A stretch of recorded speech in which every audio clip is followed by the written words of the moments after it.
Hello friends, welcome back to movies love kitchen. இன்றைக்கி நம்ம veg starter recipe soya chunks வச்சு nuggets எப்படி பண்ணுறதுன்னு பார்க்கலாம்.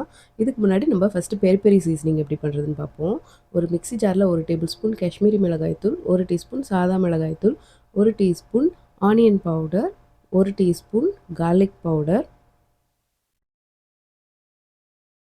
1 டீஸ்பூன் சாட் மசாலா, 1/2 டீஸ்பூன் மிளகுத்தூள், 1 டீஸ்பூன் ஆரிகானோ, 1 டீஸ்பூன் சர்க்கரை, 1 டீஸ்பூன் உப்பு. இது எல்லாத்தையும் நம்ம மிக்ஸி ஜாரில் போட்டு நல்லா ஃபைனாகவே அரைச்சிக்கோங்க. இந்த மாதிரி உங்களுக்கு கலர் வந்துடும். ஸோ பெரி பெரி சீசனிங் நீங்கள் இந்த மாதிரி ஃப்ரைஸு அப்புறம் எந்த ஐட்டத்துக்குமே நீங்கள் மேலே ஒரு சீசனிங் மாதிரி போட்டு கொடுத்தீங்க அப்படின்னா ரொம்ப நல்லாயிருக்கும்.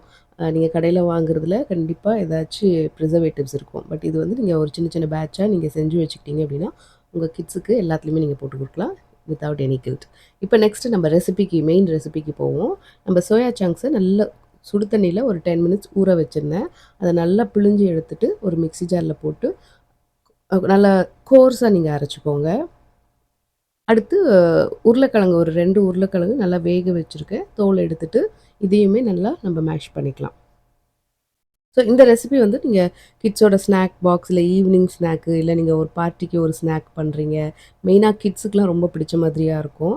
வெஜிடேரியனில் ஒரு நல்ல ஆப்ஷனும் இதுவாக இருக்கும். இப்போ நெக்ஸ்ட் நம்ம மேஷ் பண்ண உருளைக்கிழங்கோட நம்ம கோர்ஸாக அரைச்சி வச்சுருக்கிற மீல் மேக்கர் போட்டிருக்கோம், அதாவது சோயா சங்க்ஸ். அதுக்கப்புறம் பொடியாக கட் பண்ணி வச்சுருக்கிற வெங்காயம், கொத்தமல்லி, பச்சை மிளகா, உங்கள் காரத்துக்கு ஏற்ற அளவுக்கு பச்சை மிளகா போட்டுக்கோங்க. அடுத்து ஒரு 2 டேபிள் ஸ்பூன் தயிர். ஸோ நம்ம தண்ணி எதுவும் இதுக்கு யூஸ் பண்ண போகிறதில்ல. நெக்ஸ்ட்டு 1 டீஸ்பூன் அளவுக்கு இஞ்சி பூண்டு பேஸ்ட்டு. அடுத்து தேவையான அளவு உப்பு சேர்த்துப்போம். காரத்துக்கு நம்ம காஷ்மீரி மிளகாய் தூள் சேர்த்துக்கிறோம். நீங்கள் நார்மல் மிளகாய் தூள் கூட சேர்த்துக்கலாம். 1 டீஸ்பூன் அளவுக்கு எடுத்திருக்கேன். அடுத்து இது பைண்ட் ஆகுறதுக்கு நம்ம 1 டேபிள் ஸ்பூன் அளவுக்கு கார்ன்ஃப்ளவர், ஒரு 1/2 டீஸ்பூன் கரம் மசாலா. இப்போ இது எல்லாத்தையும் போட்டு நல்லா பிசைஞ்சுக்கோங்க. ஸோ இது வந்து நம்ம நகட்ஸுன்றதுனால நீங்கள் உங்களுக்கு என்ன ஷேப்பில் வேணுமோ நீங்கள் அந்த மாதிரி நகட்ஸ் ரெடி பண்ணிக்கலாம். நான் இன்றைக்கி வந்து சும்மா ஒரு சின்ன சர்க்கிள், ஒரு பால்ஸ் மாதிரி தான் நான் பண்ணிக்க போகிறேன். ஸோ இந்த மாதிரி எல்லாத்தையும் பால்ஸ் மாதிரி பண்ணிவிட்டு அடுத்து நம்ம இதுக்கு கோட்டிங்க்கு வந்து நம்ம 1 டேபிள் ஸ்பூன் கார்ன்ஃப்ளவர், கொஞ்சமாக உப்பு, மிளகாய்த்தூள், தண்ணி இது போட்டு ஒரு நல்லா தண்ணியான ஒரு ஸ்லரி மாதிரி ரெடி பண்ணிக்கலாம். இது வந்து நம்ம இந்த பால்ஸ் போட்டு அது நல்ல ஒரு க்ரன்ச்சி கோட்டிங்க்காக நம்ம பிரெட் க்ரம்ஸ்லேயும் போட்டு எடுக்க போகிறோம். ஸோ அதுக்காக தான் பண்ணிகிட்ருக்கோம். இப்போ இந்த மாதிரி நகட்ஸ் ஒன்றுத்தையும் போட்டு ஃபஸ்ட்டு இந்த கார்ன் ஸ்டார்ச் ஸ்லரியில் போட்டு எடுத்துகிட்டு இந்த மாதிரி பிரெட் க்ரம்ஸில் ஒரு கோட் போட்டுக்கலாம்.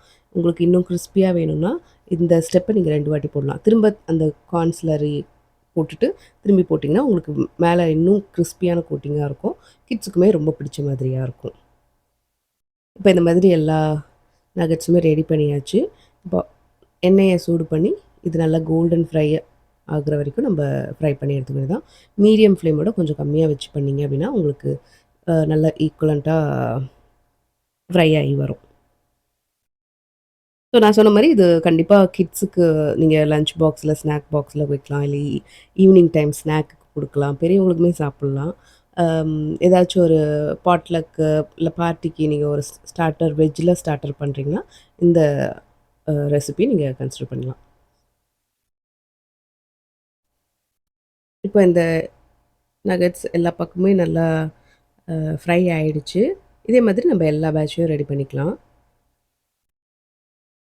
இப்போ இந்த நகட்ஸில் நீங்கள் கொஞ்சமாக பெரி பெரி சீசனிங் போட்டு நல்லா டாஸ் பண்ணி கொடுத்தீங்க அப்படின்னா கடையில் வாங்குகிற ஸ்நாக் மாதிரி ரொம்ப டேஸ்டியாக இருக்கும். கண்டிப்பாக இந்த ரெசிபி எல்லாம் ட்ரை பண்ணி பாருங்கள். இந்த வீடியோ பிடிச்சிருந்துச்சுன்னா மறக்காமல் நம்ம சேனலை லைக் பண்ணி, ஷேர் பண்ணி, சப்ஸ்கிரைப் பண்ணிவிடுங்க. மாமிஸ் லவ் கிச்சனோட எப்போதுமே நெஞ்சே இருங்க. இதே மாதிரி இன்னொரு வீடியோவில் உங்களை சந்திக்கிறேன். அது வரைக்கும் நன்றி, வணக்கம்.